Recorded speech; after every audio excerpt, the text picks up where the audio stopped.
Hello, and welcome to my Therapist Plays Disco Elysium analysis series. Okay, so today's episode is all about what is going on the broader scale of the narrative in Disco Elysium. So, my expertise is on character analysis, and so I don't typically try to predict the plot very much, but that's what I'm going to try to do today. I will give you my broadest, most unhinged takes on where I think the narrative is going, and really, at the end of the day, who actually benefits from this whole murder thing going on in Martinez. And we're going to find out that some people don't benefit at all, because unfortunately, we're going to have to break a few hearts to bust open this case. A lot of emotion in this episode, so let's get into it. Okay, let's go talk to these fucking strike workers. Maybe there'll be some new information.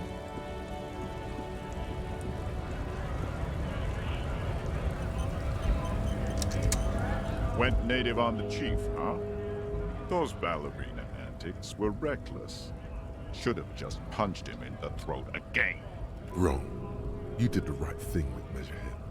The ballerina antics won you the fight. Damn straight. Let's talk about our right to work. Oh, he just wants to talk more about that. Okay.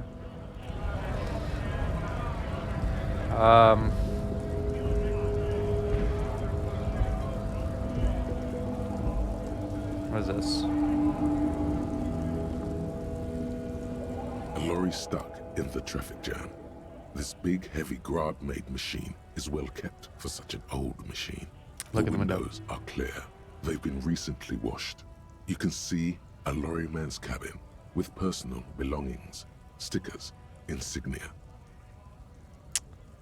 What kind of stickers The and driver insignia? has adorned his space with a substantial collection of peculiar paraphernalia.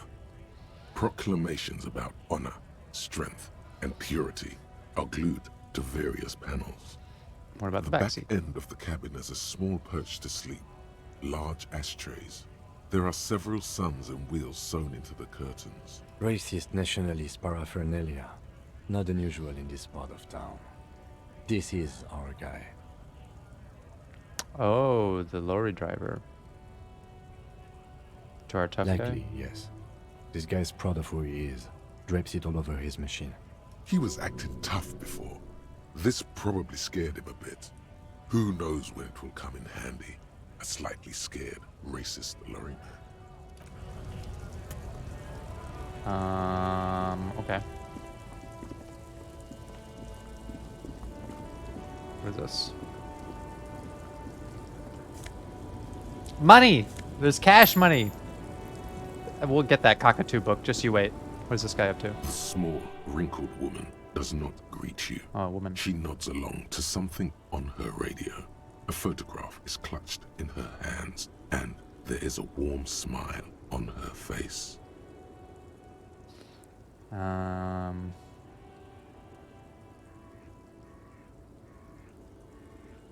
It's the warmth of a winter night's fire.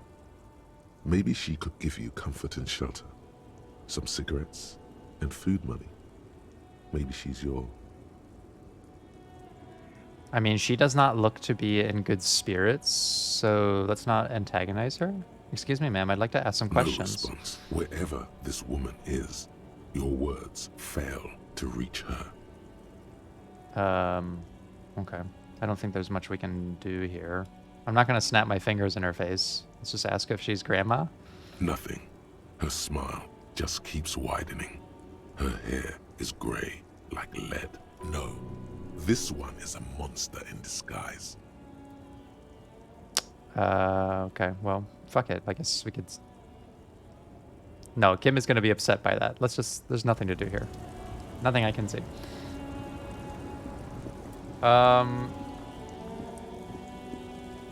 there anything down here?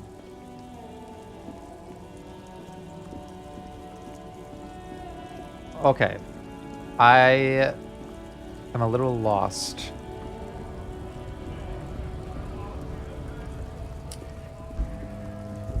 I'm a little lost on what we need to do next. Because we need to We need to establish our authority. I mean, there's a bunch of stuff we could do here. We put the clothes in the trash.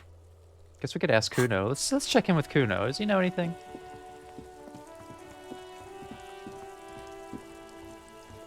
With my boring regular quests. Yeah, I know.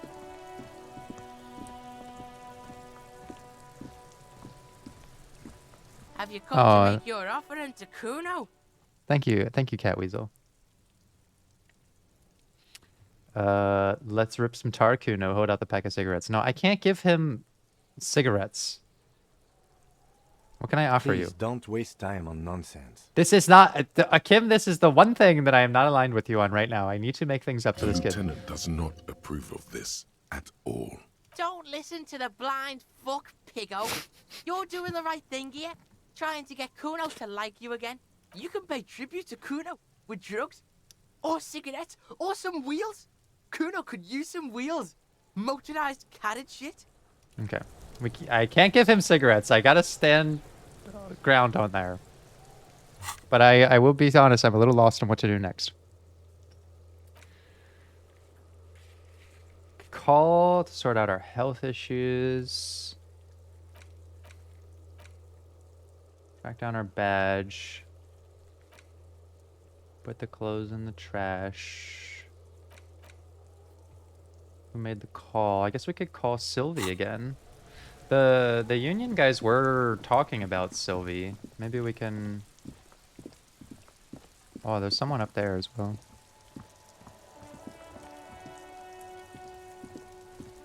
Let's talk to Sylvie.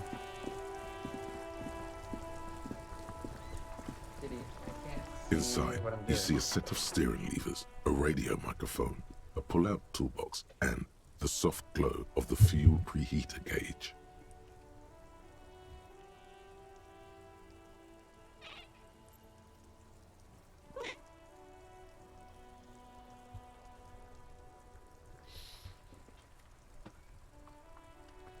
Pick up the radio This again. is Precinct 57. How may I assist you?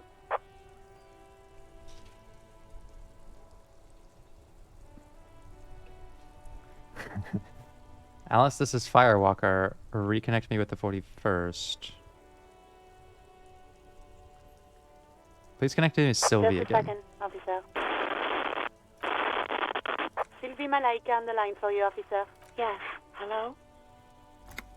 Hey Sylvie, it's the police Oh, again. great. What else do you need, detective? Let's see. Was it you who called the police? No, not me. Why didn't you call? What? Of course it bothered me. But I thought the union already knew about the court.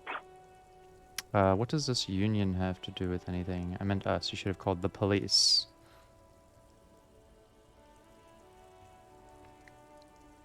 No one calls the police. The union would get angry. What do you mean You by know, that? What the union says goes. People listen to them and they take care of their own, which is like everyone here. Garbage. So the union kind of operates as the beholders, I guess, in this town. Looks like there's a limit to my authority then. Tell me why exactly did you let a corpse hang in your own backyard for weeks instead of calling us?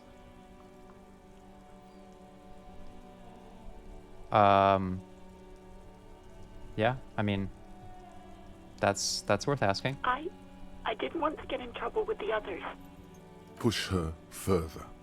Show her the error of her ways. And here's the second one. This one's a lot more...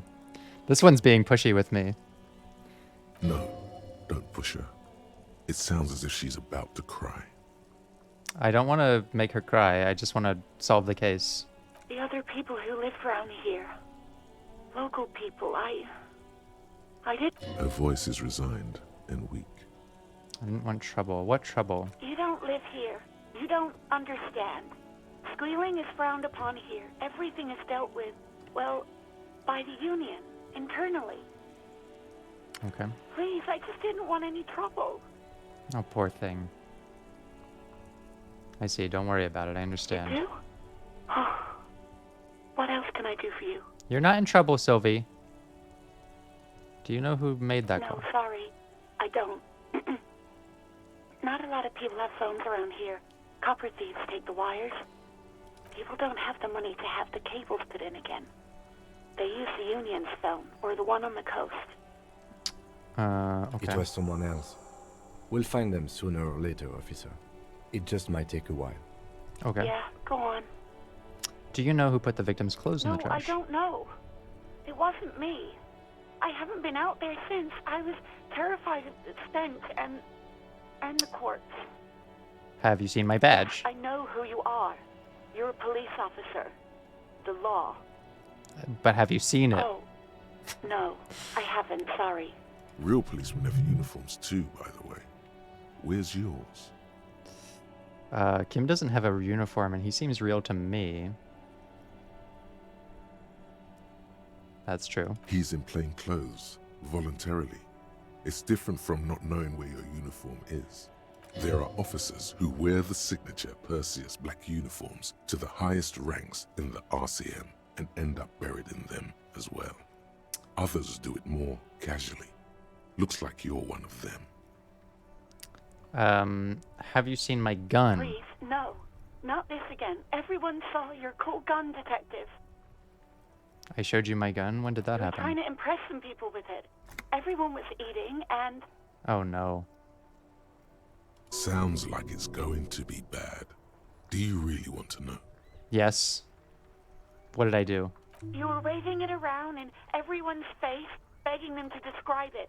You said it calms you, and then you started making suicide jokes. Oh my It god. got pretty graphic. Some poor sod was trying to eat his pudding while you were screaming, spit flying, imitating the mercy shot right next to him. Spat some in his food. I don't think he touched it after. People tried to back away from you or even slip out of the door, but you screamed.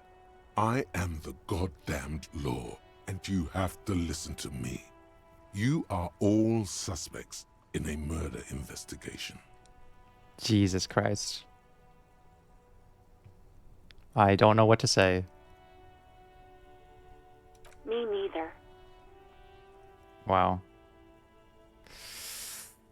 Yeah. Clearly, some unconscious things making their way up to the surface, but not in a healthy, productive way.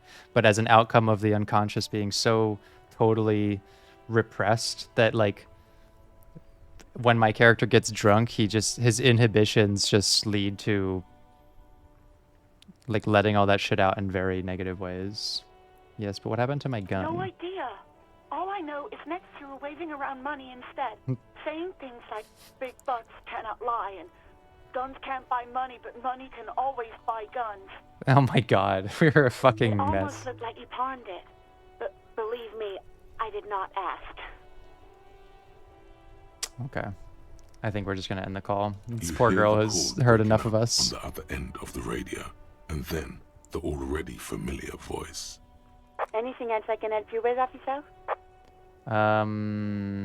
Let's talk to the It will Lazarus. take just a moment, officer. Her voices fade out into the familiar radio static. Yeah, guys, I'm not gonna ask her out. That would be really inappropriate, in my opinion. And probably boring. But I don't care. Gottlieb, what do you want? Nix Gottlieb. Okay. He's carelessly chewing on a piece of hard candy. I was told to call the Lazarus. People are worried about me. Oh, it's you. Was that a snarl or a suppressed groan? No love for you here. I couldn't reach up and grab the tie from a spinning fan without unbearable pain shooting through my arm. That's... Yeah, that was like the first thing that we tried to do. Hard to tell exactly what it was over the phone. Could be a combination of peripheral neuralgia and high blood pressure. Could be that you were having a heart attack. Yeah, I mean, like, guys, I'm doing this as a role play, and like I'll pursue any lines of dialogue that I think are interesting to unpack, but I'm not just gonna make a bunch of crazy decisions in pursuit of that. Like sometimes I'll say some of the meme lines or whatever, but like that would make me feel really uncomfortable. Like here, even just in a fictional setting, my character being like so abrasive and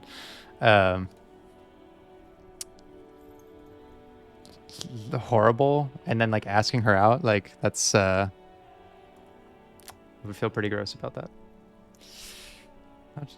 Or actually, it could be both, given your Yeah. profile.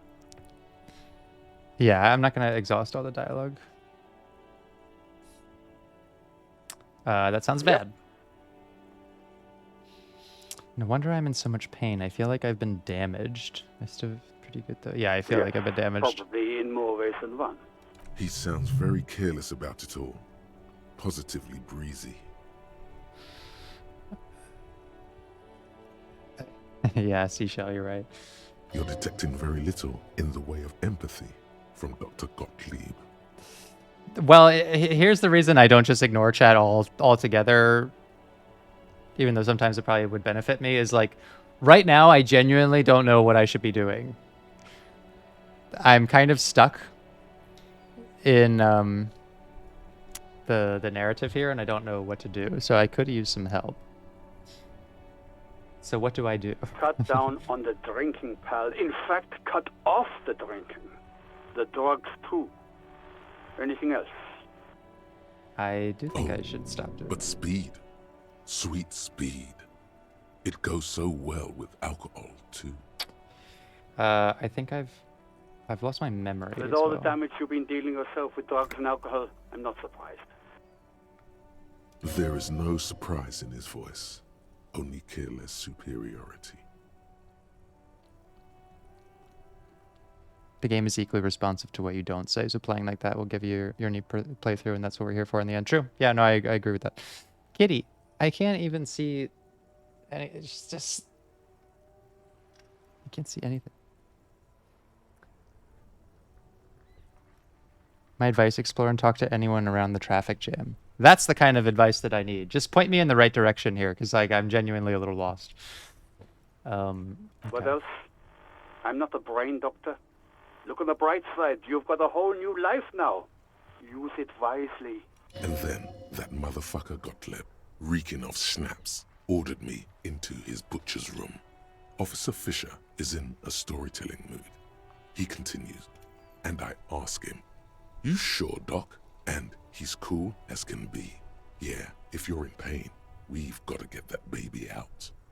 And so he removed my appendix on the spot while the party was still on in the other room. And I was delirious with pain and all the snaps I'd had. But I remember thinking, man, that Gottlieb can stitch. Only a month later, when I got a chance to properly thank him, did I find out that he had no recollection of the event. That's Gottlieb for you. In league with some devil, he is. I'm sure of it. Cheers. The clinking of beer glasses is drowned in group conversation. Okay. Is there anything you can do What? for me? You want me to do blood work for you again? Tell you just how bad things really are across the board? You want another rundown of everything collapsing inside your body? I see your point. We probably Do just that. should just get I back need to to work. go. Some idiot has glued his eyelids shut with cyanoacrylate. It looks like MacTorson, but it's hard to say because his eyes are swollen. It's not fucking cryoactylate. It's super glue, Doc. Okay, that's all for now. Anything else I can help you with, officer? I am done with the radio for 7, now. over and out. In the cabin, you see a set of steering levers, a radio on a hook, a pull-out toolbox, and the soft glow of the fuel preheater gauge. Okay. So, yes, I do need a little bit of guidance. So let's talk to more of the people around the lorries. I guess I don't know. I didn't really want to snap my fingers at that lady, but I guess there's no harm in seeing what happens.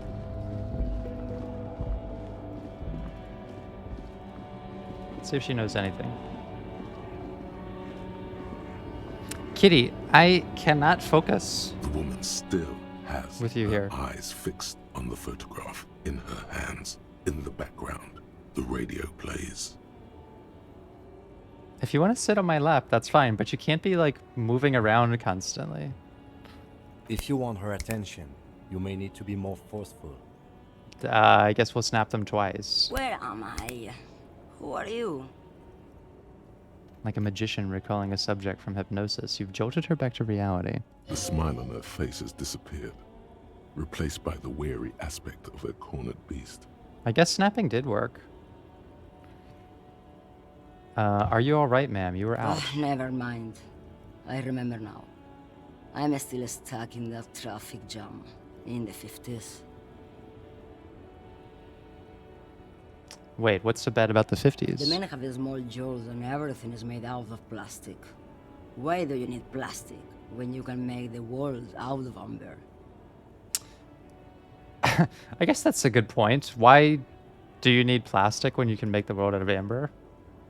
Where else would Back you in be then? Mefka, during the time of the revolution, the sidewalks and cafes are filled with the young people. I was on my way to see a new Boyadero picture starring Gabriel Buendero. I noticed that you're kind of lacking attention to the game sometimes. Yeah,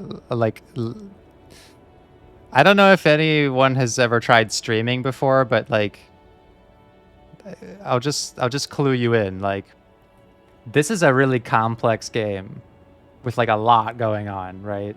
And while you're streaming, I've got like my stream dashboard over here that I'm monitoring like the health of the stream in case there's any frame drops, any network issues, whatever. On this screen, I'm watching the chat, the stream chat. I've got this creature like doing somersaults in my in my lap, like vying for my attention. And in my mind, I'm also balancing like, are we progressing the game fast enough? You know, like, am I responding enough to chat? Because like I could just ignore chat altogether, but then like, why would I do this live, right? I would just do it offline. So like doing it live is part of the fun because chat's here and that's a part of it. But like paying attention to all of these things, yeah, like I'm gonna miss lots of stuff. Luckily, this game is very good at letting me be very inattentive because it has not stopped me from progressing it. But yeah, no, I'm not being harsh on myself. This is one of those things where I'm not like that's just I'm just giving the facts. Like streaming I have to put my attention in like 9 different places, and so it's never going to be like focused on what I'm doing. Unless I'm doing like a whiteboard thing, basically. All I say is don't look at chat when something important is happening. Yeah, that's true. I don't know when something important is happening because like the things that are important to me are like and not always what's important to the game, you know. It's a meandering type of game. Yeah, that's I agree. I that's what I appreciate so much about it. Like it allows me to be a bit meandering.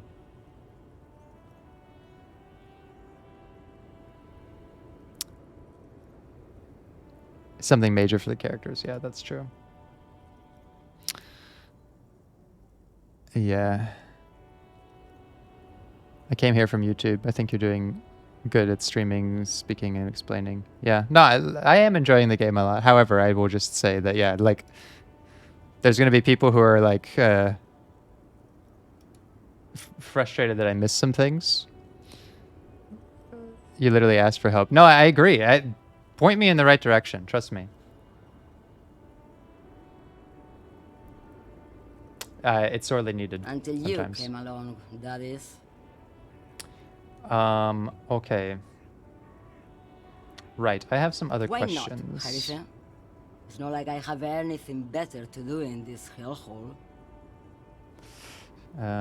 Okay, she settles back against the railing of her motor lorry. Behind her, mountains of memorabilia, photos, and knickknacks line the dashboard. There's something off about this woman. Tell her to show you the soles of her boots. Maybe she was at the hanging. That's a good question. What are you hauling? Diamonds. Diamonds? Of course not. But wouldn't it be marvelous if I was? Okay, what are you really Whatever hauling? stupid things they put in the lorry, I imagine. So you don't know what you're hauling? I quit concerning myself with that a long time ago. Besides, I don't drive the lorry for the cargo, if you know what I mean.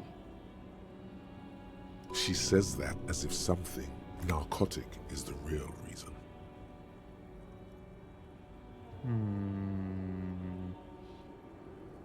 I don't drive the lorry for cargo. Yeah, that sounds like contraband. What if the cargo is contraband? Then it's contraband, Lowman. What? Do you want to take an old woman in? Be my guest. Lock me away like Bad Hand Hermenegildo. This poor lady. The older you get, the less you care about the reality of the world that is around you. I don't know if I would say that. I think there's a lot of people whom the older they get, the more they care about their reality. It comes down to generativity.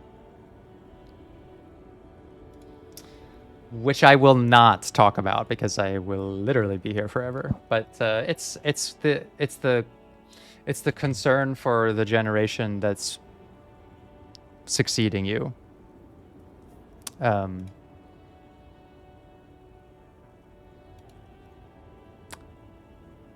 Pale Driver is her name. I don't think that means anything to me. I mean, other than, wasn't there something in the ledger about like a pale something? Before I came, you seemed She's away. just a distracted old woman. We should maybe let her get back to her things. You hear that, Lowman? I don't think your partner likes you spending too much time with me. Should you drive a lorry if you get like that? I mean, that's a good question.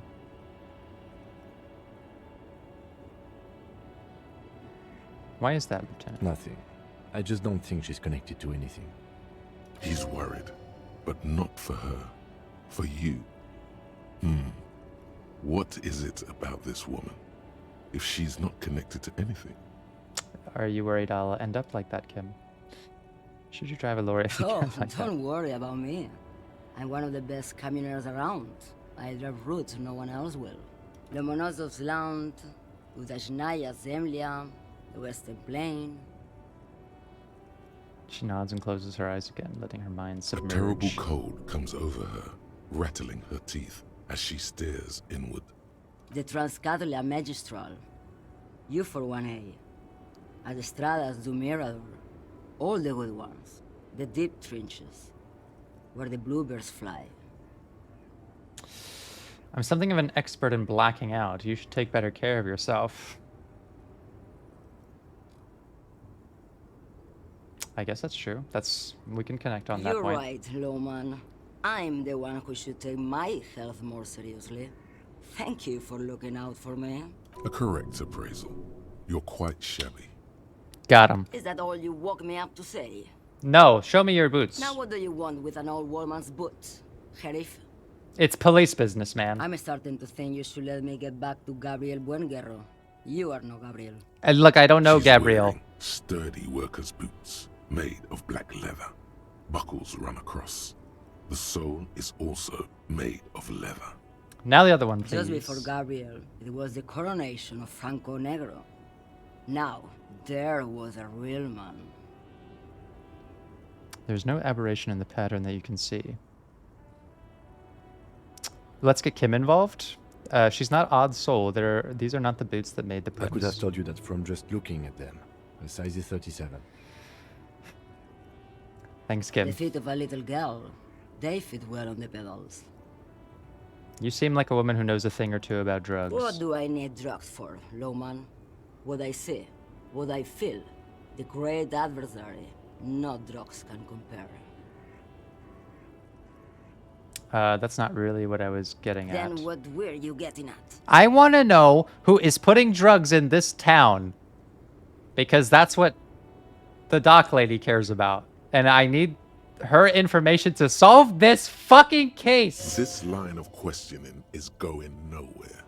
Try What is it harder. that you're hauling exactly? Give me the fucking details. Your man, Lowman, what of it? Okay, let me put this another way. Are you smuggling drugs through Terminal B? Let's get right to the point. Maybe. Probably not. Makes no difference to me either way. You said earlier you don't know what cargo you're hauling. Could it be Just drugs? this month, I made half a dozen trips from Saramiris to Grad on the U41A. What do you think they take from Saramiris to Grad, Loman? Drugs! No, Loman, diamonds. God damn it. Damn this. Make her answer. You can see that I'm like getting frustrated, and so is my character. It's really amazing. Are you making fun of me right now? You better start complying. I didn't ask you about diamonds. I don't care about that. If you had to guess, who do you think is smuggling drugs around here? I think our character. I'm starting to get frustrated, so I'm gonna follow it. Are you making fun of me? No.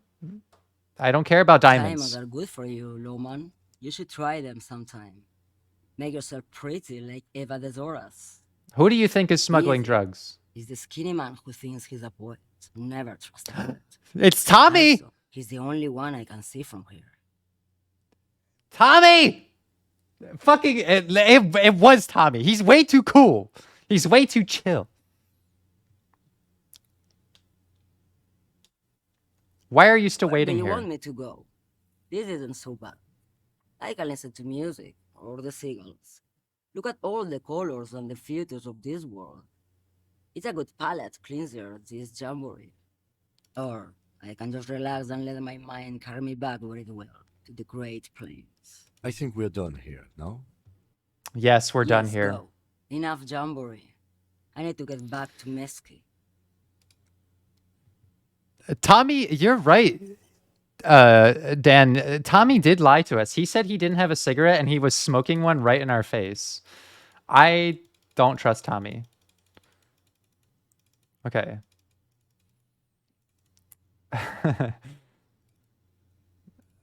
Let's talk to this guy again. Maybe there's Looking something. for something odd? Come to tell me to fuck off again? Who's running the Isn't drugs? it obvious? Fucking Sealang. That beady-eyed South Samaran. His little side business is a is that? Samaran guy who likes to pretend he's some kind of businessman. Where is he? Just follow the smell. It smells like... Yes, yes. Looks like I offended your partner there. We've already been Too through bad. this. Sealang's usually a little bit south of here. Near the Okay, his now. tribe are natural liars. It's in their blood. I wouldn't be so sure about it. Not until we've heard what Seal... Guess so. Okay, I guess we can talk to that person.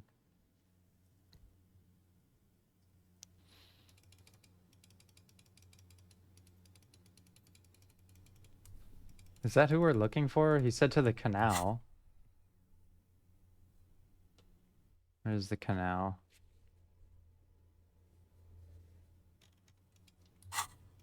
Is that south? Who's this guy? You see a Samaran Okay, street vendor it's this guy. surrounded by a motley assemblage of goods. When he realizes you're looking at him, his face breaks into a wide, welcoming grin. The name Sileng is embroidered over his breast pocket. Now, this guy's sitting across the street from the pawn shop, so maybe he's seen me before as well. Maybe he's seen me, It's on my gun. Happy shopping, officer. Everything's cool here. What's so cool? Everything's cool. The goods I- are cool. The customers are cool. The place is cool. And one more thing, officer. I'm cool. From out on the bay, a cool wind gathers. It sweeps into the city, tugging at the textiles hanging around the stand. Some distance away, the sound of a tin can clattering across the street can be heard. You're very cool. Bang, bang, bang, bang. I love a good finger pistol. I'm not cool. That's a very sorry cop and boring cop thing to say. What? No. I can't believe you said that. You got personal style. You know what you like. You like premium menswear. Look around and browse. Everything looks cool on a guy like you. Take your time. He settles back into the pile of boxes. Don't be distracted by the flattery and funny man act. Questions. Good point, Volition. Let's get back on track here. We're not gonna be able to get some money from him. What's your stance on drugs? Drugs?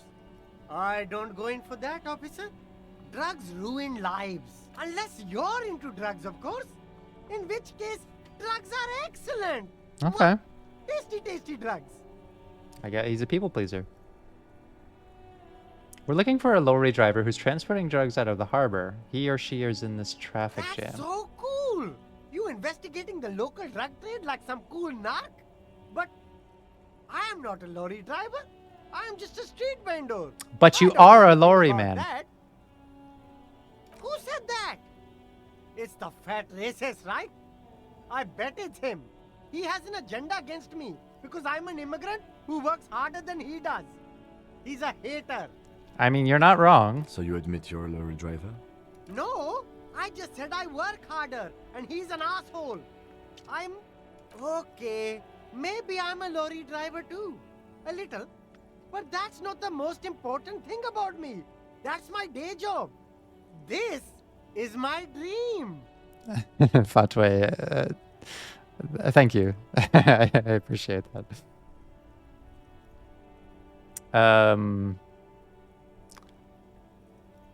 So you were embarrassed to tell me, or you forgot to tell me? What do you? Let's put the squeeze on him. What do you know about the drugs? Nothing. I told you. I'm not a dumb guy. I don't get involved with that crowd. And what crowd is that? Press him, Kim. Kim. Let's get this guy. Let's get the information. Crowd. You know, the drug crowd. He doesn't want to talk about them. He's afraid. What are you afraid of? Look. There's bad people doing bad things here. That's all I know. Please don't get me into this mess. I've spent 15 years working my way up. If you don't want to get into this mess, you have to give us a reason to move on. We're buddies. Help us out. No one will know it was you. Let's go with that. Let's sympathize with him. I mean, he's cool. We're cool. It's all cool. It's a she, okay? The other drivers call her the lady driver. You're better off staying away from her. The way they talk about her, she's no lady. Is the lady driver the old woman back there? The pale driver? Dazed out, strange. It was all a cover-up, wasn't it? I don't know. Maybe. If she is, I haven't gone near her. I don't get involved. I told you. It could be. She was strange. You gotta ask who benefits. I mean, she benefits. She benefits a little too much. Who are these other drivers? All of them. I don't know. I told you all I know. Are we cool now? I really want us to be cool now. We're Who cool. exactly is talking about this lady driver of yours? The racist or the other one with the tattoos? Tommy. All of them. Even the ones who've left. I don't hang out with them. I don't remember who has tattoos. Okay. I'm cool now. All right. I scored. Let's cap this off with a purchase. You can walk away from here with funky sunglasses, detectives. Both of you. You deserve it. Okay. I'll look around, thanks. All right. That's it. I'm going back to her. I'm going back. I gotta put the squeeze on Tommy first as well. Smokes, go get him. Between those trucks... What?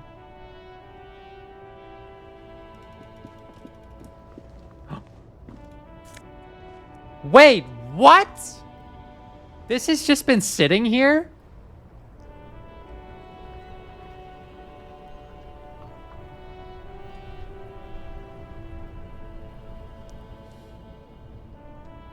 Has this just been sitting here this whole fucking time?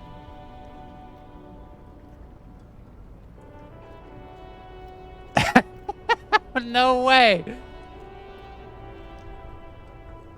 That's amazing.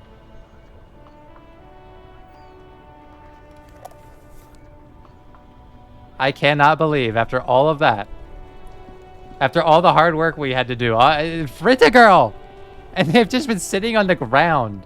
Tommy! Tommy is not my homie, okay? Tommy is actually the most, like, sus person around. He's a little too cool for all this going on. He lied about smoking a cigarette right in front of me. Didn't inform me that there was one sitting right over here. And he's hiding behind, oh, I'm just neutral. I'm just neutral. I don't want anything to do with this. Yeah, well, time to take the mask off, Tommy. Stuck in this damn jam, my man. What's up? Tommy, I'm not buying it. I heard that one of the drivers is a woman, but I don't think she's here. Do you know this lady driver? I don't want to talk about that. Too late. You have to get involved, Tommy. It's politics. You can't not be political. I learned that recently. You do know something. What is it? I was hoping it isn't going to be her. All I can say is, she isn't around here anymore. She isn't some evil drug trafficker. And I don't know where she is. Who is it? What's her name? No, I can't go in too strong. But let's put the squeeze on him. Who is this person? Who is she to you? A friend? An acquaintance? I don't know. She was the only person in this damn jam I could talk to. She's someone I don't want to rat out to the law, okay? Look, Tommy, we don't got a rat. It's not a rat situation, okay? Just tell me who she is. What's her name? Thank God I don't know. People here call her the lady driver. She kept her name a secret. From me, too. Now I see why. What does she look like? A youngish woman. Gruff, but in a cool way. It's probably not. Hair? Blue and violet. Dyed. It was violet when she got here. Blue before she went. Tommy, why did you lie? I didn't, man. I told you I was hoping it's not her. That she wouldn't be mixed up in it. He still is. Hoping. It's just wishful thinking on his part. Not trickery. Tommy? I don't know. I don't know, Tommy. Damn, I don't want to... Please just let it go. Whatever she did, it can't be that bad. She's not a bad person. I know that much. Well, Tommy, I don't think there's such a thing as good and bad people, just good decisions. And you're making few of them right now. We can't just let it go. It's part of a police investigation. Investigate him! That's how it always is with you, isn't it? All part of the investigation. Yes, all business. The girl's troubled. If you hunt her down, she may not survive it. I can't have that on my conscience. I can relate, Tommy, but there's lives at stake, okay? My life, your life, the life of everyone. It won't come to that. We won't pursue her on this. This is information only. I don't believe you. Believe us, it really is. I just can't, man. I'm not naive. Oh, come on, Tommy.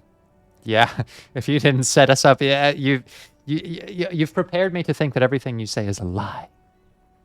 You said she's troubled. How? She's got the darkness in her. That young person's darkness when you think it's all over. And you're looking for a way out. She shared this with you? Yes. Which is why I don't want to snitch on her. It's not snitching, it's just a few questions. It's snitching, man. I know what it is. I was told everyone's afraid of her. You're not. I heard the rumors. I saw the other drivers looking at me strange when we talked. And she told me, too, that she's had a violent life. But I wasn't afraid of her. More like for her. Did this violent life include drug trafficking? Get him, Kim. It looks like it did now. But we didn't talk about that. We talked about life, you know? She talked about her mind. Her mind. Tell me about her mind, Tommy. Give me your sweet poetry on this girl. The way it worked.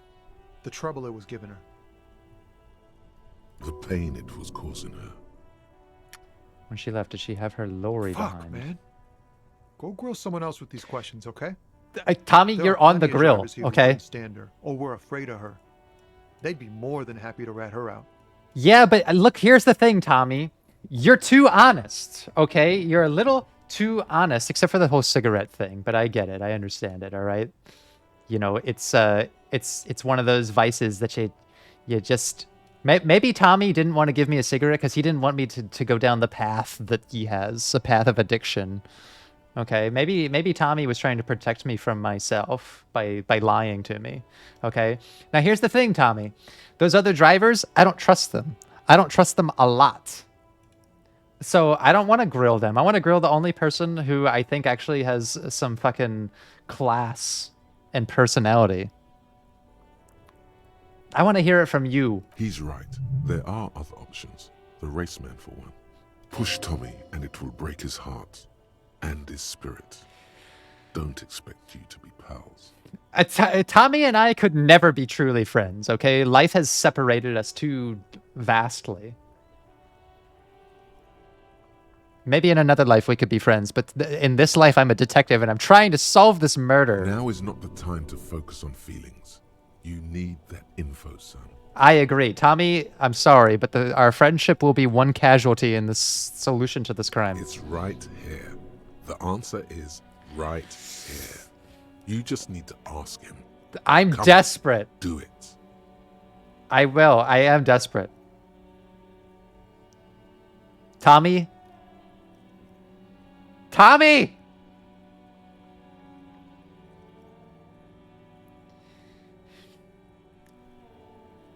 I've got to force him. I have to.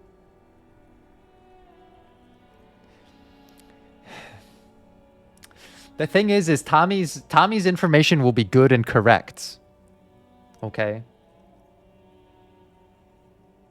I gotta do it. I'm sorry, Tommy. I'm sorry! I thought you were a different kind of cop. I'm sorry, Tommy!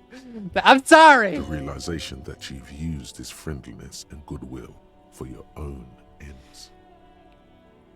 This is how I gotta get the job done, Tommy. Where is she? Here. He takes the key ring from his pocket and looks at it before giving it to you in silence. Lori's still here. Down past the statue of Philippe. The cabin is green. You can get in there with these. That's all I know.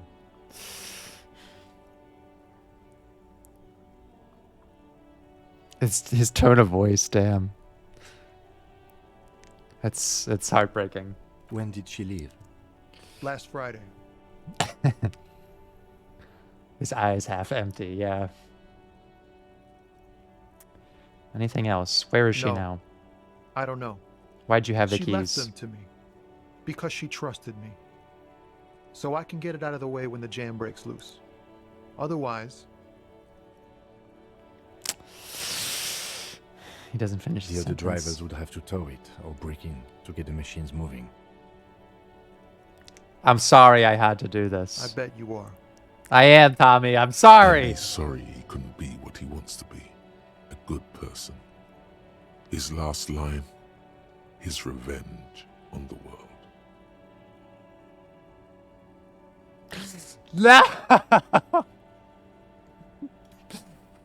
Oh, God. Okay. Thank you for your cooperation, sir. I know it was hard, but you did the right thing. I fucking Kim is my moral center right now because like this is genuinely the way I think about it. Look, was there another way? Probably. But look, I am desperate to solve this case, and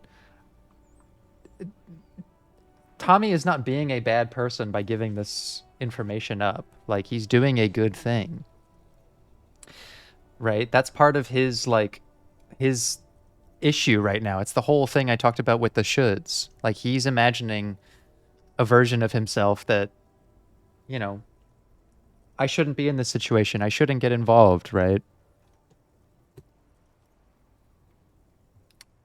You know, I know that there was probably an opportunity to go bully the racist, but like, I think this is a more dynamic narrative to know that we're going to have to compromise some of the good things in our life to get to where we want to be. I'm sorry, Tommy. You did the right thing. You don't really think so. Yes! I really do. If I didn't, I wouldn't be in the RCM. Let's Take go, care, Kim. sir. Let's go. Let's leave this man be. Broken and shattered to pieces like us. Well, we can finally progress the case.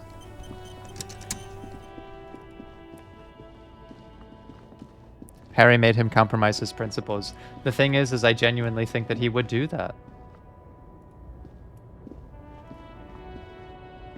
Like I said, if I'm the detective and I'm thinking, well, who do I actually want to get this information from? A fucking racist guy who doesn't seem to want to help me, or like, even though it wasn't super great, I think that I would rather have this information from someone who is kind-hearted like Tommy.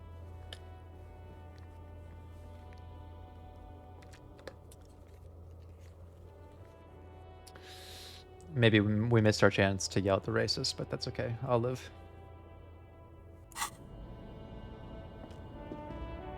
This screen found A to Z Contemporain is parked in the shadow of the ruins looming overhead. It's Busted This is open. the one our man pointed to. Let's try to peek The in the window. glass on the side windows is tinted and covered with dust. You can barely make out the shape of the seat and 2 steering levers. Oh, maybe we can still go yell at the at the racist. Yeah, no, if Tommy had given me a cigarette, this would have played out very differently. It feels like you're peeking into someone's home residence. Inside it's private, cozy, warm, dusty too. Let's unlock the You door. push the key into the lock and turn. It makes a cracking sound. Then the door pops back a few centimeters. You can just... Open the it. smell of cigarettes and perfume welcomes you. The cabin inside is plastered with old movie posters. Actresses smile from the walls. There's a radio transmitter in the front and a toolbox tucked under the driver's seat. Some tools lie scattered near the pedals. Let's check out those posters. These are movie posters featuring starlets from long-forgotten films from the 20s, the teens, even the 90s of the last century. One of them particularly catches your eye, a centerfold of an ingenue attached right above the back seat. Let's check it The out. actress is draped in a sheath dress, one of her shoulders bared. The faded remains of an autograph run across the poster. She's looking past the camera. A feeling of tenderness washes over you. A longing even, perhaps. And gentle tragedy. Wait, doesn't she resemble someone you know?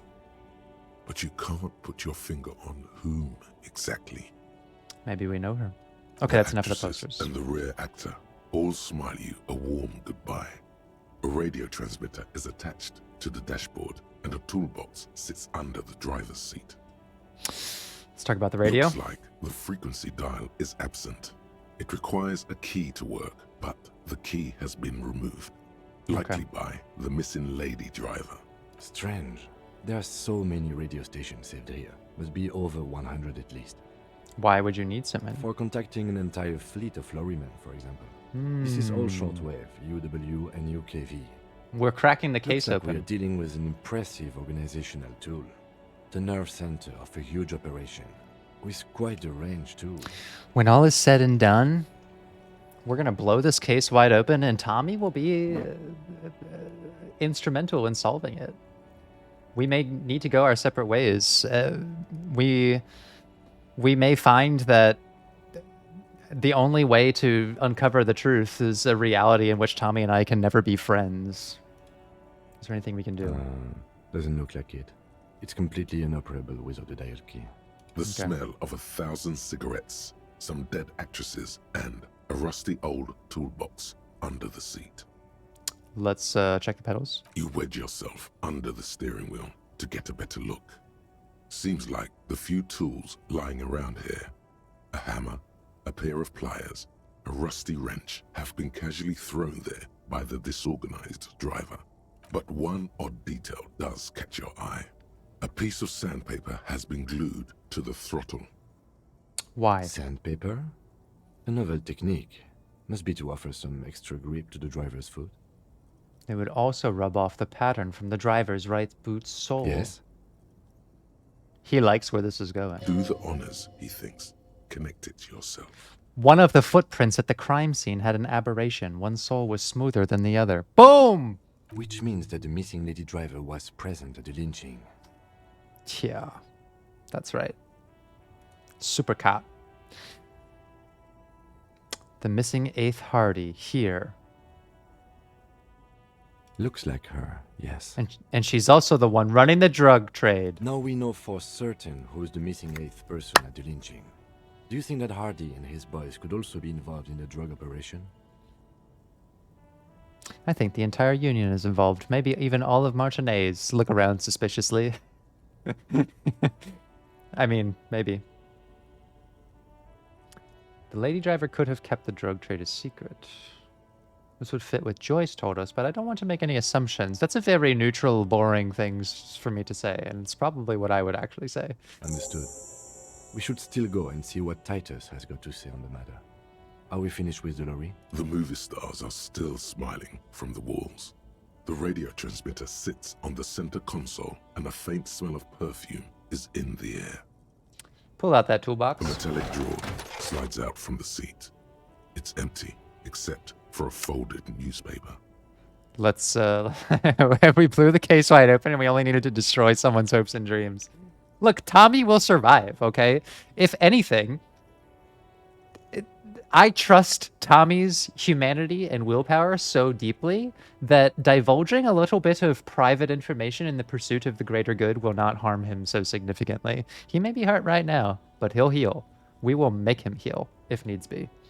Let's check out that newspaper. It's an issue of Périphérique from last Wednesday. A piece of paper falls out from its pages. Let's check it out. It looks like an article ripped out from a radio enthusiast magazine. Complex mathematical equations explain the basics of something called the Ulan frequency system. These formulas look oddly painful. Maybe it's the hangover, but they give you a headache. The Ulan frequency system? I've never heard of that before. I know of FM, AM, UKV, but... Let's push it in. The pull-out tool slides back into its nest. The rest is as it was. Radio, posters, a trace of motor oil smell under all the cigarettes. Okay. Close the rusty old lorry door. Great. I think we got everything. A word, detective? Before we return to Joyce? All right, we finally did something to progress the plot. So we can talk to Kim. We can talk to the driver. And then we'll go talk to Joyce. All right, we've finished here. Let's quickly debrief and go over what we found, so we don't do it in front of the company rep. Seems like something the police would do. What do you make of all this, Kim? Let's get Kim involved. Honestly, I'm quite worried by what we've seen so far. The evidence seems to point to a rather extensive and well-organized operation. I'm especially intrigued by that radio transmitter, particularly the sheer number of stations it can connect. Looks like this alleged drug trade casts a wide net. And who benefits from that wide net, Kim? Who benefits? I'll tell you who fucking benefits from all of this. Wild Pines. They're at the center of all of it, baby. I think Joyce is just a fucking plant. Maybe Joyce is stirring up this whole fucking operation. Maybe she's got someone in the mix here so that she can come in and assert the authority of Wild Pines even deeper. Maybe it's all just a setup. Wild Pines want the drug trade out, though. Maybe they don't. Maybe what they want to do is get the drug trade in there so that they can request greater resources from their higher ups, right? Maybe they've orchestrated all of this just to get us in the mix and so that we can arrest all of the union members so that Wild Pines can operate without anyone else in the way. Maybe, just fucking maybe, we are an unwitting agent of change for the Wild Pines group. And that Joyce herself is just a stooge in the mix of all of it. Maybe she doesn't even know. The thing is, you got to ask who benefits, and you got to ask where's the money? Where does it all go? It's all about money. I'm not sure what the Ulan frequencies are all about, but they may hold some significance. Perhaps it's a better way to connect between fleets while avoiding frequency bleed, or maybe it's used to tap into RCM networks. Listening in on your calls between you and your station. A worrying prospect. And last but not least, it looks like the Hardy Boys knew this driver, as we know that she was present at the lynching. This may be the Union connection we've been searching for. You goddamn right, Kim. The probe and the case converged, he thinks. This was quite the find. We did it. Okay. What about the movie posters? How do they factor As in? elegant as they are, I don't think they are relevant to the drug trade. I got my my flashlight on Kim's blast. Kim, what do you think? What do you think is at the center of all this? Maybe that radio has something to do with it. Don't be fooled. Desire always plays a role. Could the film industry be involved now? Maybe the trader is some sort of cinephile. Yes, well, Unimportant. Turns out it is connected to the Union. like Joyce told us, yes, logistically. But don't expect to bust this open during our stay here. At best, this is an angle we can use against them, to other ends, as extra ammunition. I like that. I like that. Well, the RCM open an We investigation. should return to the murder case. See what Joyce tells us about the lynching. When we are done for the day, I call my station and suggest our narcotics department look into it. There Okay. are more than enough grounds to start an official investigation, sometime later when we are done here. We do not want to get caught in that. What are you thinking? The fact that one hasn't started already gives me pause. An investigation, I mean. Especially if the Madrid grouping is involved, and I can't imagine they aren't. It's certainly worrisome. Corruption? All the same, I don't like the idea of internal affairs descending on the matter. That won't help anyone either.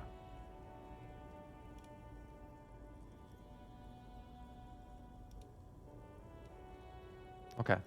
Debrief over. Debrief over. After you. That was a very productive conversation, Kim.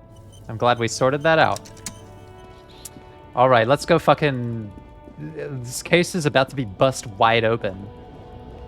And all we had to do was break Tommy's heart to get here. A worthwhile trade, in my opinion. Look, okay. Tommy has had his time. Tommy has lived a life. And he is grateful for that life. He has found himself at the end of a road, and he's not longing to be back at the starting point. He's happy with how things turned out, okay? You know who's not happy? All right? This one, right here. There is still a chance, okay? If I had to break Tommy's heart, if I have to break every single soul in this city to give Fritta Girl a better opportunity for life, then I'll do it. I'll fucking do it, okay? I do it for her. Because really, doing it for her is like doing it for us.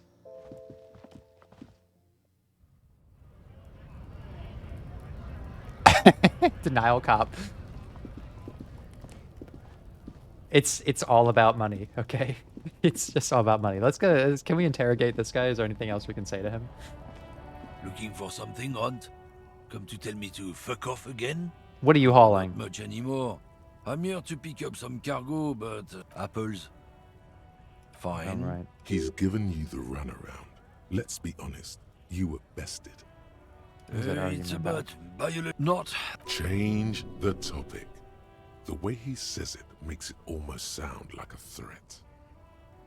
Not that was with the coalition in charge at all. You might want to change the topic. Okay, wait. Can I just ask him?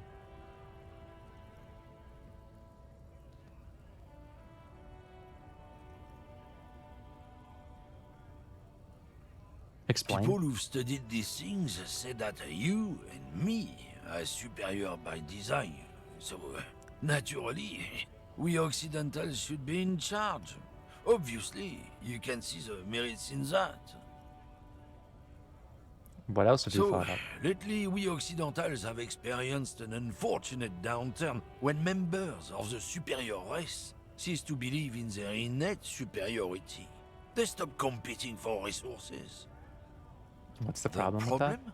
The damn kips are showing a real good game lately. Same with the mosquitoes. And the other introduced species too. They're on the precipice of cultural victory. Okay. It's true. Also, you need to realize the dangers of mixing races. Who knows what might happen if people don't stay in their birthplace? You might end up with a new subrace, with a known character. Okay, Go we've right heard all ahead. this. You may be a cop. Lieutenant Kisaragi's stern expression remains unchanged, but you sense something there, below. Go after him. Kim. Not a lot of moral fiber on this one yet, he thinks, wriggled out of it. What happened? Did your balls shrivel up? You had plenty of chances to get off this road, but no, you let this guy keep talking. Then, when the time came to make your choice, you tried to split the difference. Weak. Fuck off, authority. Let me be boring. I thought there was some dialogue here to get Kim to go off or something. Not much anymore. I'm here to pick up some apples. Fine. He's given you the runner. Not. Change the topic. The way he says it makes it almost sound like a threat. Oh, so I missed an opportunity. Suit yourself, officer. Oh, fuck it. Well, yeah, I might have missed it. Whatever. Okay, let's go talk to Joyce.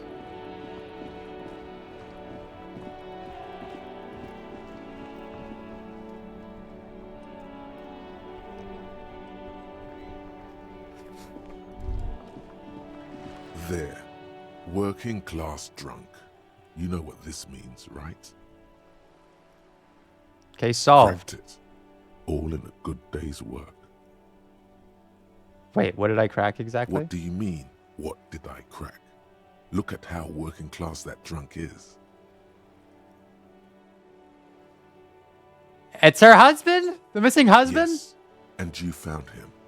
Now go and tell the working class woman. Protect and serve, recruit. Yes! Yes! It's Lena's husband! There's no need for champagne when there's honor, recruit. Go and tell the working class woman what you found. Right. Everything doesn't matter now. This is Lena. Always have, always will. I'll make my own way. They don't know me. No one knows me. I work hard, I play hard. Nobody works harder. It's hard, you know. It's just so hard sometimes. All I got I built with my bare hands. I ain't got shit. I'm scum, just a scummy old scum. I don't deserve her, I don't deserve anybody. This shit ain't nothing to me. Lena! Lena! It's not Lena? Oh. What? It's the woman in the upper left. Working class woman. Oh, I don't... Oh, the Lady Liebenberg? Oh, I don't care about that. What? She's right here, and that's her husband. Like, if that's the case, she can talk to him. I wanted to solve Lena's thing.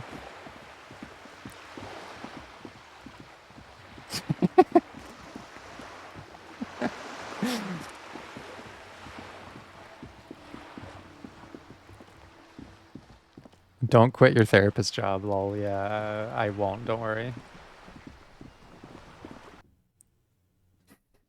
Yeah, he'll be fine. He'll still be there when I get back.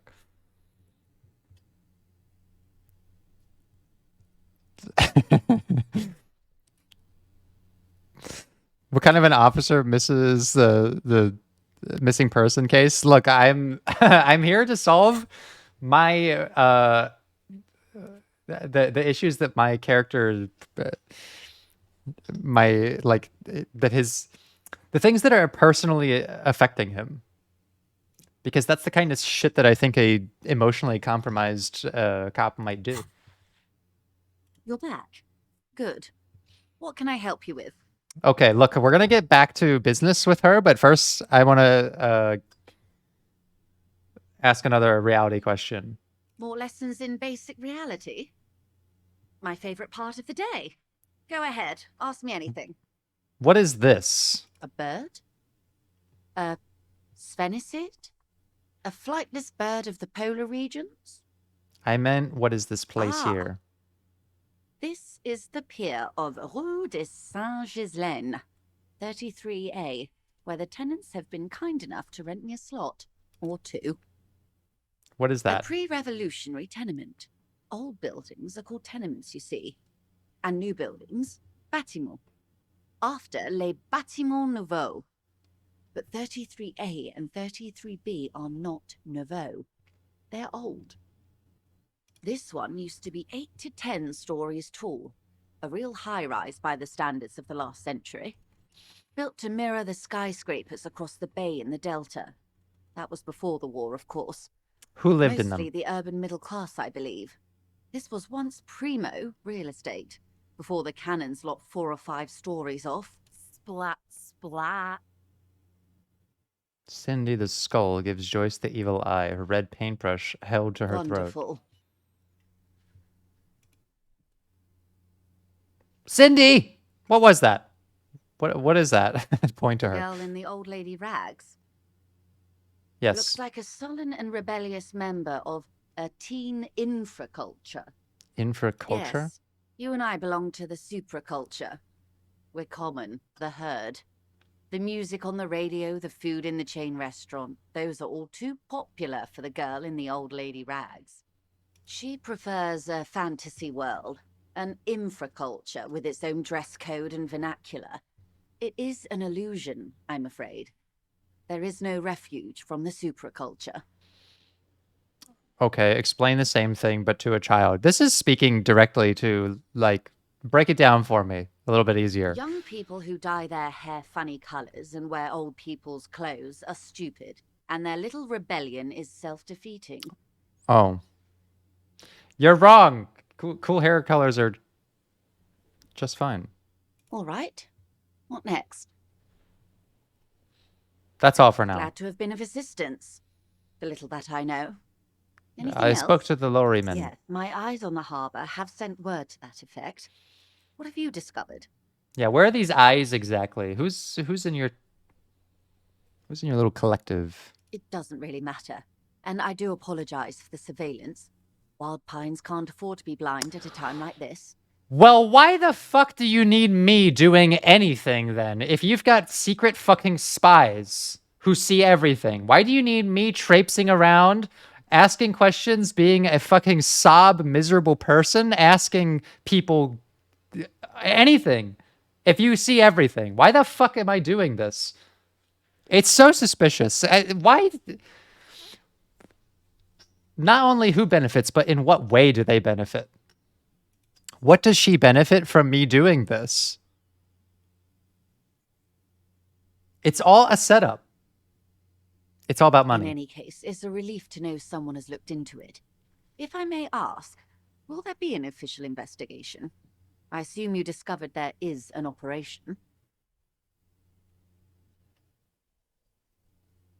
Wait, what? The lieutenant is about to interject. Cut him off. This decision should be yours. No, let the lieutenant handle it. If there is an investigation, it will be part of an ongoing operation, subject to confidentiality. I'm sure you understand. Of course, detectives. In any case, you've held up your end of our arrangement. I trust you with the rest. Now it's my turn. I wouldn't normally break protocol like this, but the situation demands it. If you don't solve this murder, I'm afraid we may have a bloodbath on our hands. What? The words bloodbath sound cold in her mouth. They taste of iron and strawberries. What bloodbath? Yes. I'm afraid this strike may descend into a small-scale civil war, with possible consequences for all of Rivershaw West. Well, and who would benefit from that the most? Wild Pines, perhaps? Since you are sharing, ma'am, this is also the RCM's worst-case scenario. Then we're on the same page, as grim as it may be.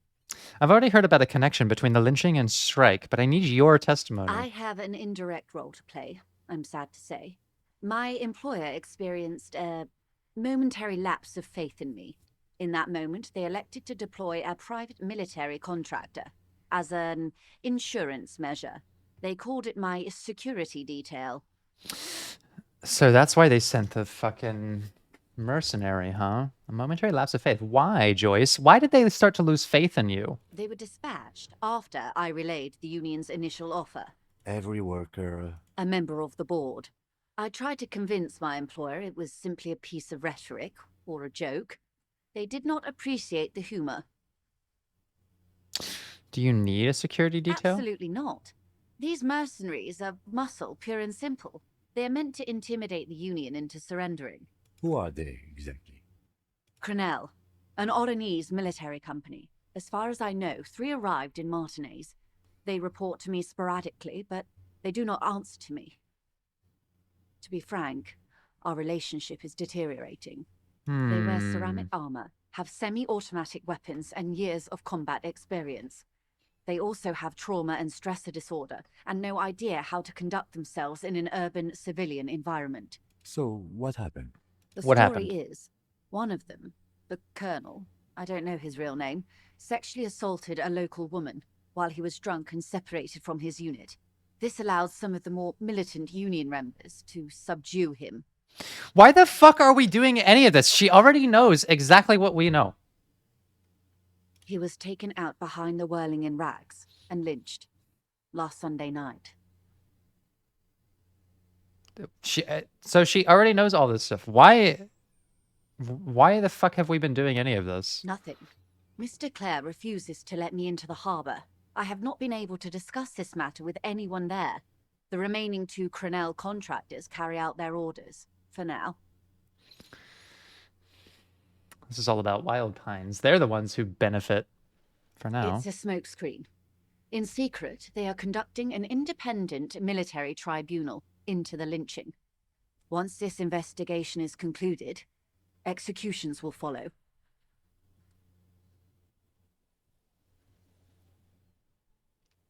They're conducting an independent military tribunal into the lynching. Once this investigation... What is the nature of this so-called investigation? Whether to execute one, some, or all of the Union militants. It'll be all of them. The decision is already made. So, Wild Pines has a financial investment in getting their stuff into Martinez. The drug trafficking trade is impeding on that. They sent some military mercenaries in to strong-arm some people. People resisted that and took out the mercenary, and now Wild Pines is thinking about when they can safely execute all of the Union members. And she has had us going around as like the RCM, like authority figures, essentially, to somehow, I guess, justify that.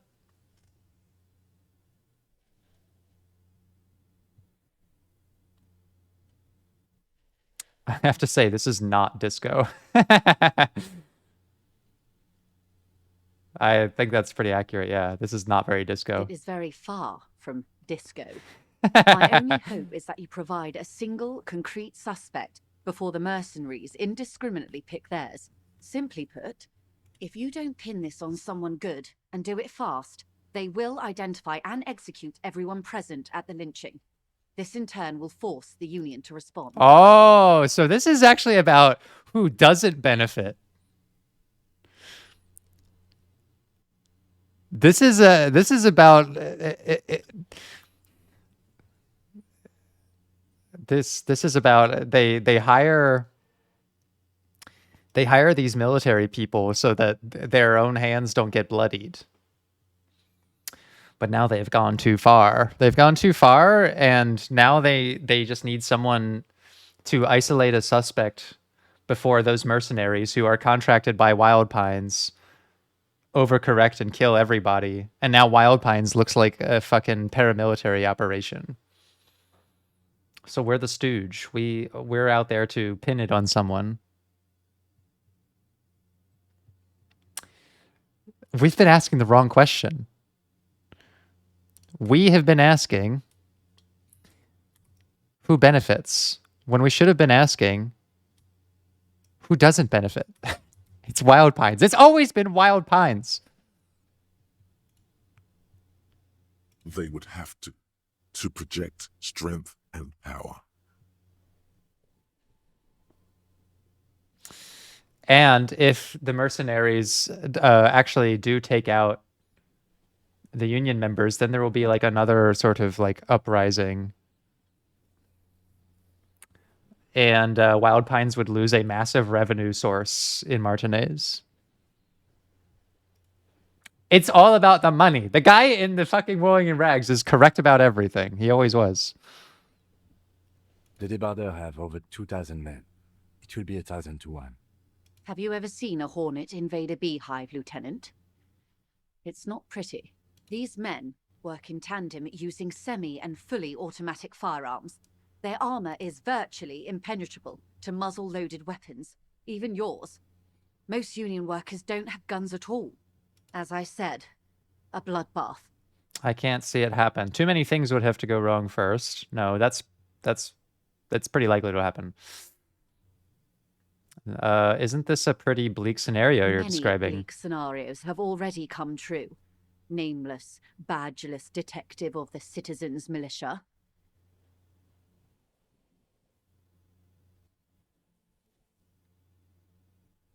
I mean, so far we're protected.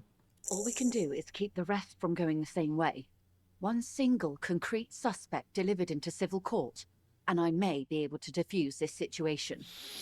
Okay, Joyce, let's ask this question.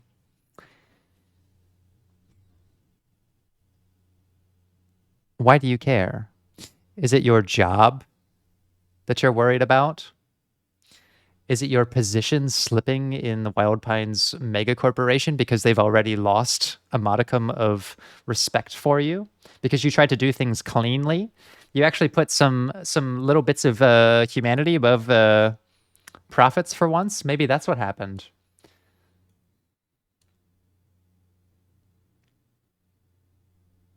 You know who doesn't benefit? Fucking Joyce, if all of this goes to shit. Why do you care, Joyce? What can you tell me about Crenell? Not much. Their public resume is relatively good, as far as private military contractors go. I believe they were once called Downwell. Down a deep, black well. They boast a long list of clients. Saint-Baptiste, Welchman Lorenz, Eintracht. A warning sign, however. The operations concerned all take place in third or fourth world countries. Guarding facilities, escort missions and such. I'll tell you what, who benefits? Everard Clare would probably benefit from a fucking war zone happening, because then he could come in and say, see, you don't need the help of Wild Pines or the RCM, right? Like only the Union can wrap around and be the true authority figure. Because look what happens when private military corporations get involved. So you should allow me to be in power.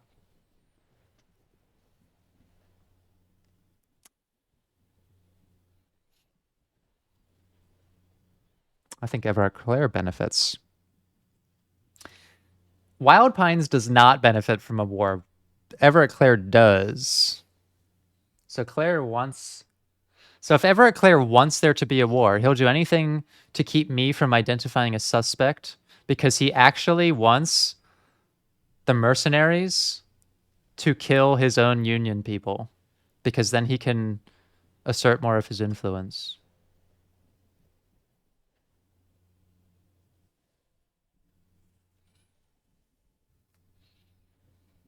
Maybe, just maybe, that's what's going on. Meaning they're used to operating in war zones. Yes. All the good conflict corridors. Supramundi, Yesut, the Seminese Islands. Countries that don't have a good record reporting atrocious military conduct on their soil. Because now I'm thinking, like, who's at the top of all this, right? I think that Everett Clare is smart enough to be a mastermind, but at the same time, I'm thinking, well, what is the connection between this new link in the case, right? Because there's a female lorry driver who has eyes and ears everywhere, so that they can report on all of the dynamics that are emerging between people, from us to Wild Pines to Everett Clare, so that those can all be monitored for like who gets the squeeze, who gets squeezed there, who benefits the most. Maybe, fucking maybe the RCM benefits. Maybe the RCM benefits from getting two dusty super cops in here to solve growing tensions in Martinez so that we can reestablish the real authority figures in this town. And we can supplant the rogue Everett Clare from his position of power and reestablish our authority here.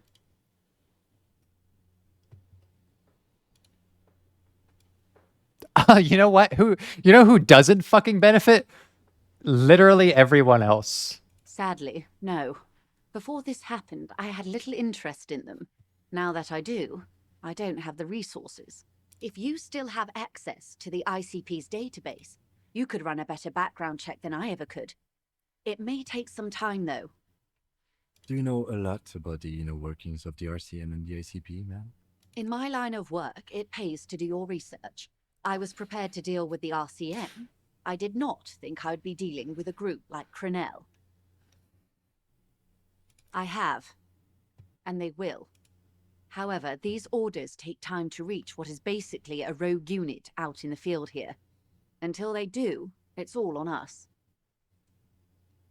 You said the deceased assaulted a woman. Wait, who was I just asking about? Is that the guy who died? I was lost in my own conspiracy nonsense that I kind of forgot what was being said to me. Cornell is the mercenary group, so they boast a long list of clients, escort missions. They're used to operating in war zones, all the good conflict corridors, countries that don't have a good record keeping. Before this happened, I had little interest in them. Now that I do, I don't have the resources. If you still have access to... So this is a disagreement between Wild Pines, who contracted these people, versus Joyce, who feels like they maybe weren't the best way to go about it because they have some seriously shady gray area operations. I was prepared to deal with the RCM. I did not think I would be dealing with a group like Cornell. So she's much more invested in working with someone who has like a pretty, at least somewhat clear set of goals. Whereas Cornell just like does whatever to the highest bidder. Okay. Let's ask about that assault. Or he didn't. This is information passed on to me from some teenagers loitering around the canal. I cannot testify by it. Who passed it on? What did the teenagers say? That the man was killed because he assaulted a local woman. I've asked around a bit. This seems to be the accepted story around Martinez. The lieutenant consults his notebook, his eyebrows knitted in concentration. Odd. We haven't heard any reports about an assault in connection with the lynching. Where did it take place? And last Sunday night, at the Whirling in Rags, the hostel by the gates. Supposedly, the colonel was drunk, maybe on narcotics too. Okay, so who got him drunk? Who benefits from that? Either way, he's alleged to have sexually assaulted a woman. Sometime later, a group of dock workers got their hands on him. And who was it? That's a good question, officer. I don't have the slightest idea. As I said, it's a rumor about a rumor. In any case, it's what the colonel's remaining colleagues believe. You meet her soon enough, you feel. So she might have been the lorry driver. Guard benefits by buying drinks. That's true.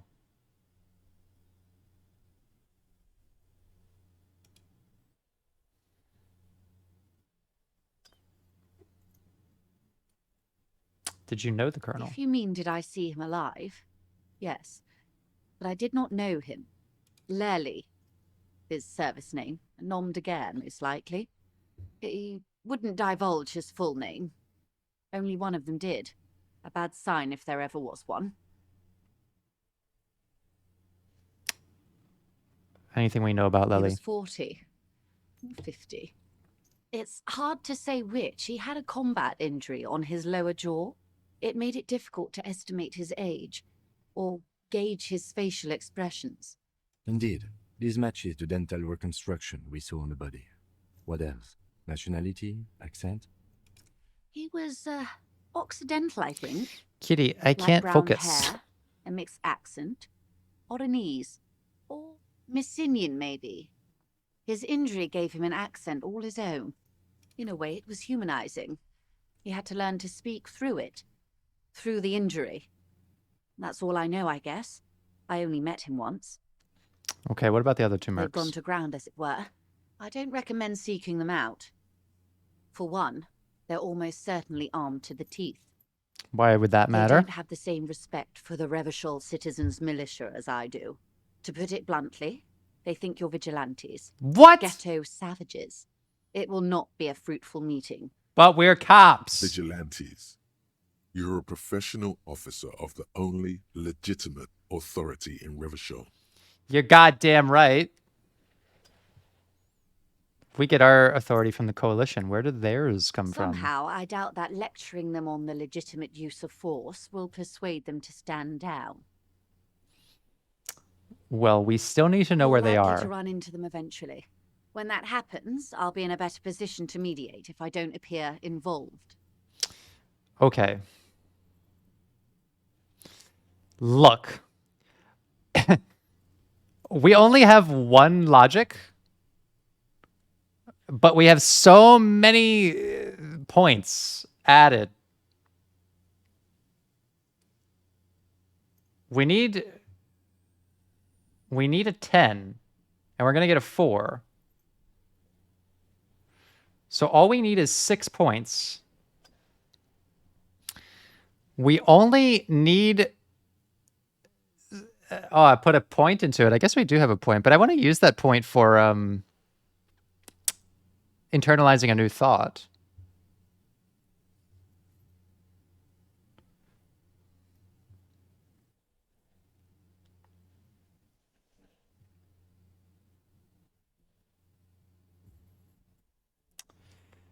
Oh, wait a second. The scab leader could be one of the mercenaries. I always lose these. I know. 83%. I'm seeing tomatoes in the chat. We've done a lot of good detective work, okay? And we're starting to make some ground with Joyce. We're peeling back the fucking layers of this case. We're peeling back the layers of reality. We don't need logic.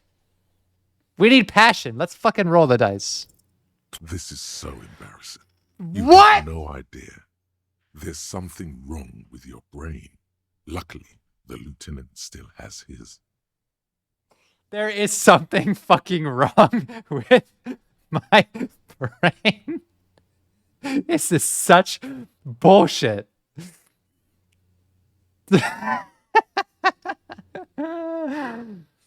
Fuck! Ma'am, with all due respect, I've been around Martinez, and there's a giant hulk of a man in ill-fitting clothes at the harbor gates. Mr. Right to Work. His heart really isn't in it.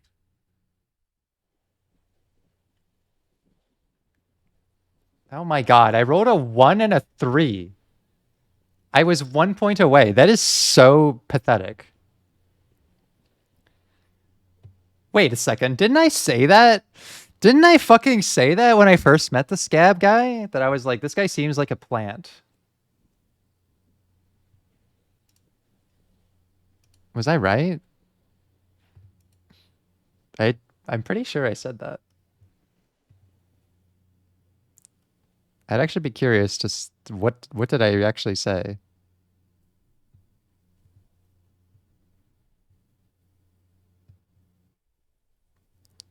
I did say that, but I was wrong about who he was a plant for. Okay. Not quite right on his motivations. I was smarter than Harry. Yeah, that's not hard these days. Not a terribly good actor, that one. Still, I said he was there to hold back the scabs, which isn't true. Okay. Interesting. And the other must be in one of the four-story buildings overlooking the roundabout. He or she was reporting back to you while we were canvassing the lorry drivers. What I find so amusing about this is like the game allows me to try this and fail, but still gives me the answer because like you basically need it. Well, I only figured it out because I succeeded in a composure roll, so you're just as smart as Harry. Yeah, fuck. God damn it. that would afford a good vantage point. Still, I hope you heed my advice. There's no need to kick the hornet's nest. How much time do we have? Until the executions start? Truthfully, I don't know. It depends on their progress identifying the members of the lynch mob and their impatience. I mean, they're all just fucking standing there around in the whirling of rags. They know who did it. I guess it's the missing lady. They don't report their progress to you? Not on this matter. I'm afraid they consider this a personal initiative.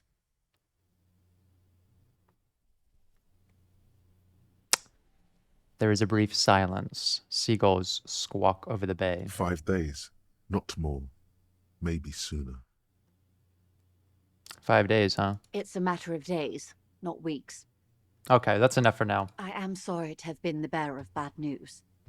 If there is anything else I can help you with, please ask. Now tell me, what I mean is like, if they're wanting to do all the executions and they know that there was an 8th member, maybe they want to find out who that is before they start killing everyone. Let's ask her about the tattoos. Of course. Excuse my hesitation before. She reaches over the guard wire and takes the photo, holds it in her hand. For about half a minute, in silence. It was taken with a trigette not long ago. This is the man's upper body. There were no more markings on his hands or legs. Let's just observe. Her mouth is relaxed. The accordion lines near her mouth vanish. The pearls of her eyes move slowly on the photo's surface. What do you think? Sorry. I was trying to see if I can read the web of interdependencies between these points. The stars. She points to the one on the photo paper. I can't. But that's how you read this story. The points themselves don't have letters, numbers, anything. Their size, location on the body, and distance from each other tells you what they represent. Okay. Say nothing. What cities? On the oceans.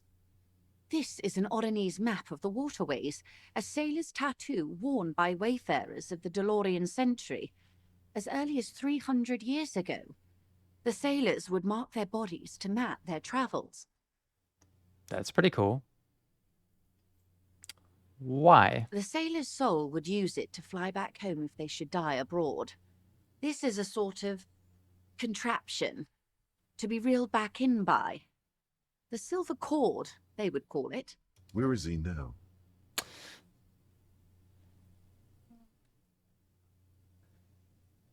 That's a good point. We did talk to the corpse. This one is going nowhere but the morgue. I've spoken to him. For now, the soul is fastened inside his corpse. Nowhere there is no soul.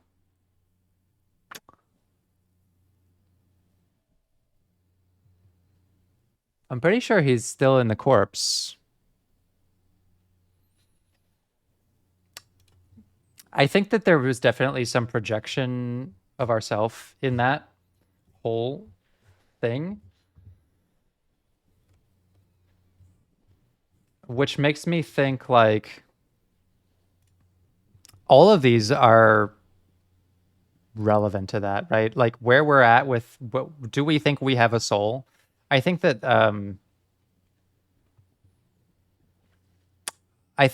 Harry's idea right now is like, is it possible for people to change? Like that's his question. Is it possible for me to change?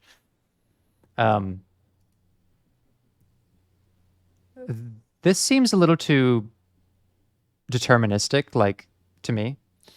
Like, that there's just only one outcome. This seems a little too optimistic, maybe.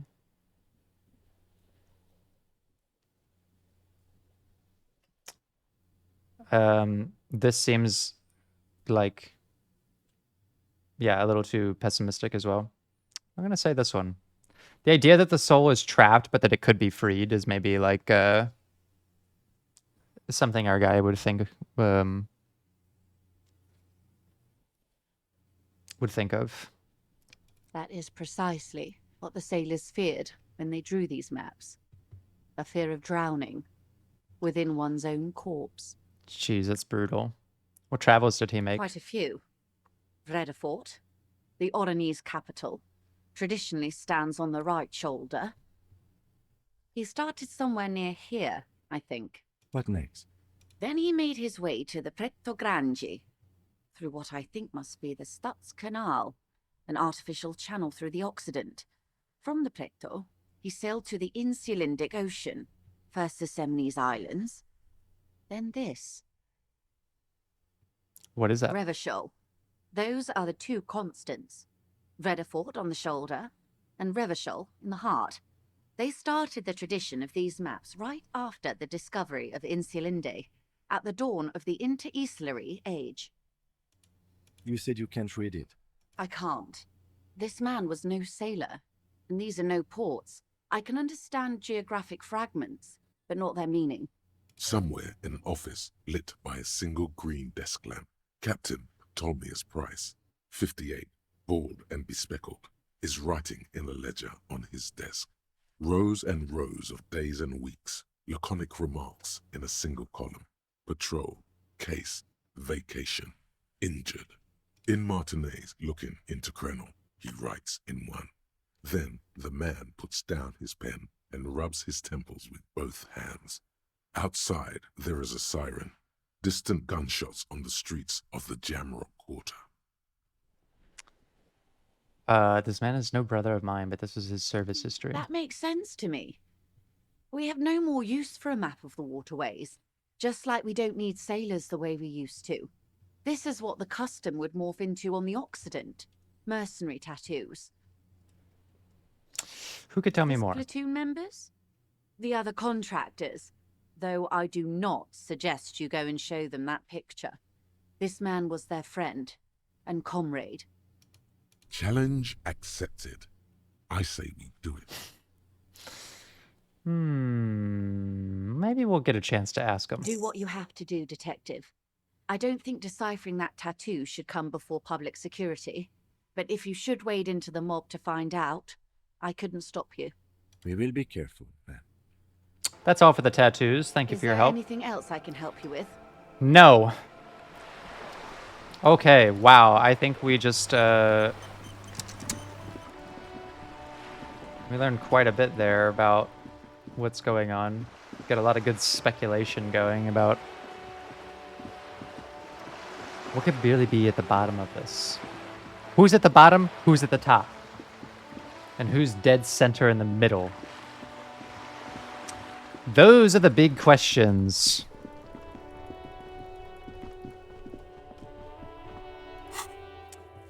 Let's take a look at those thoughts. Let's unlock a space there. I actually have several skill points, I guess. I do want to internalize boring cop. So we're gonna keep that one going. And je me veux maybe.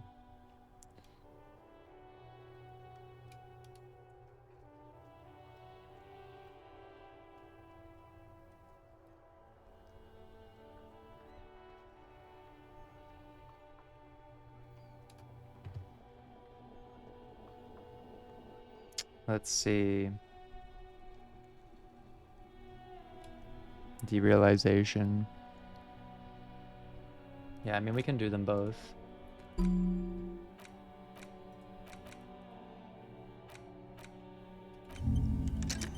Okay. Lot going on here. Lot going on. It's been some good detective work.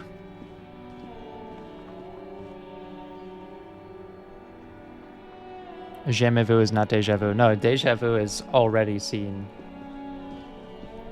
Jamais is I like what I see, I think. Getting some thinking done.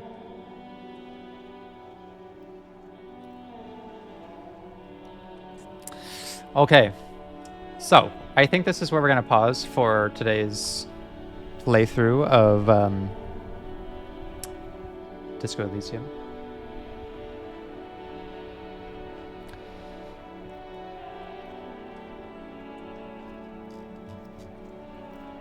We have gotten, we've actually made some ground in the case.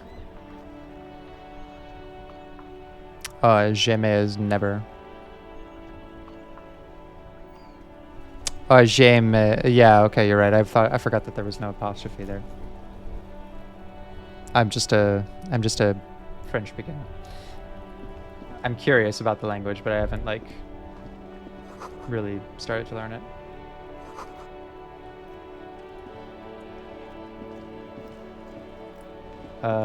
Okay, so I think that is where we're going to pause for today. Yes, we definitely have. We've learned a lot of things. I'm just gonna go in here. Wow. Yeah, sorry. We've learned a lot of things today. We've actually progressed the narrative more, I think, than ever, basically. It is all starting to come together, and I think that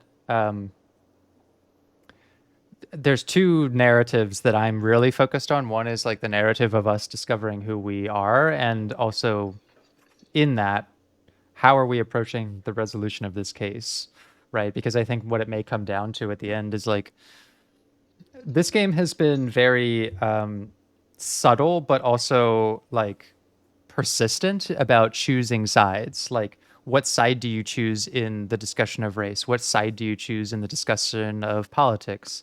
What side do you choose in addiction? What side do you choose in terms of like who should be in charge of things?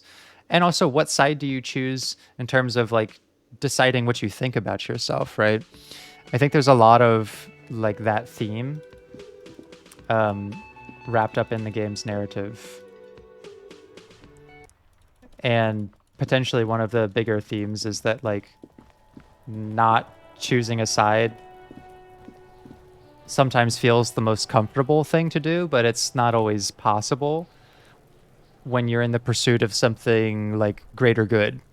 Like if I'm a cop and I tell myself that my job is to provide structure to the world and search for a greater good, then I may not be able to get there without having some extreme positions and choosing some sides. That's one of the themes that I'm like interested in, basically. Which is why it's interesting that so much of this has been about me trying to like not take a side on anything.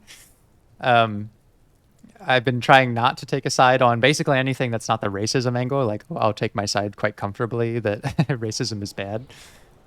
And that Fritta girl is the best character. Those are the two hardliners for me.